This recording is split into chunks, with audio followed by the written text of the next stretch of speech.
Nous ne demandons pas de cessez-le-feu, mais cette guerre doit prendre fin de manière à ce qu'elle ne se reproduise plus jamais. Ils comprennent désormais à quel genre de nation ils ont affaire. L'Iran est prête à mener la guerre partout où cela s'avère nécessaire. Seyed Abbas Araqchi affirme que le détroit d'Ormuz reste ouvert mais qu'il est fermé aux ennemis de l'Iran et à leurs alliés. Ces propos font suite à l'appel lancé par le président américain Donald Trump en faveur d'une coalition de nations pour aider à ouvrir le détroit. Le porte-parole du ministère iranien des Affaires étrangères, Esmail Baghaei, a accusé Washington de saper la diplomatie et a souligné que Téhéran n'avait aucune hostilité envers les pays de la région et ne visait que les bases et les avoirs américains.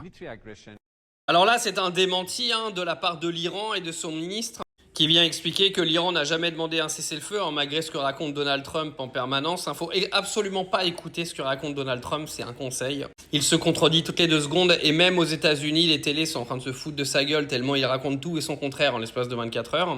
Donc vous m'excuserez, mais dans la propagande, je préfère écouter les Iraniens clairement, tout en prenant bien sûr des pincettes et en vérifiant un petit peu tout ça. Il faut savoir que la fin de son intervention, elle est réelle. L'Iran, aujourd'hui, dans les attaques contre les pays qui sont aujourd'hui les alliés des États-Unis, donc les Émirats arabes, Qatar, etc., les bombardements, ils n'ont toujours concerné que les intérêts américains ou les stations pétrolières.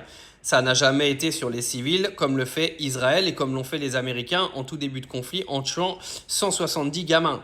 Car oui, ça, personne n'en parle, ça dérange personne. Ça aurait été l'Iran qui aurait tué 170 gosses en Israël. Croyez-moi qu'on en aurait fait 18 minutes de silence à l'Assemblée nationale.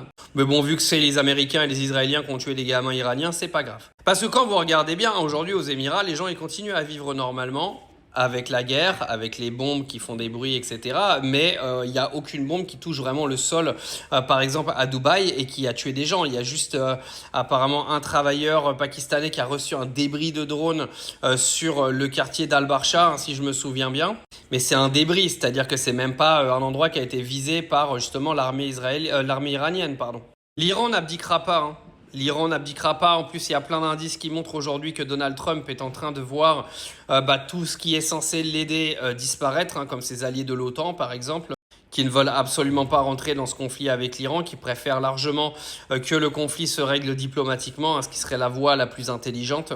Mais l'intelligence, c'est Donald Trump, les gars. Je pense pas que ça fasse un bon mélange.